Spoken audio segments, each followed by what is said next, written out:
Hello সবাইকে। তো আবারও চলে এলাম একটা নতুন মিনি ব্লগ নিয়ে। তো কাল ছিল ক্রিসমাস, আর ক্রিসমাসে কোথাও যাব না সেটা কি হয়? তো দেখো, রেডি হয়ে আমরা বেরিয়ে পড়লাম, আর এদিকে আমার বেটুও আস্তে আস্তে আসছে আমাদের সাথে।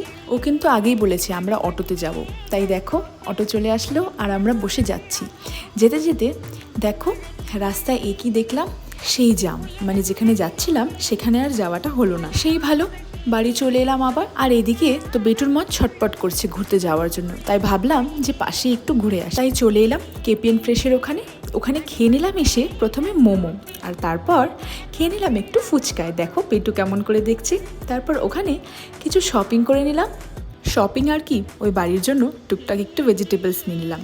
তারপর সব কেনাকাটা সেরে চলে এলাম আবার বাড়িতে। এটার বড় ভ্লগটা খুব তাড়াতাড়ি আমি চ্যানেলে পোস্ট করে দেবো, তোমরা অবশ্যই দেখো কিন্তু। তারপর বাড়ি এসে বেটু আর ওর পাপা একটু টাইম স্পেন্ড করলো। তারপর রাত্রে ডিনারটুকু আমরা সেরে নিলাম।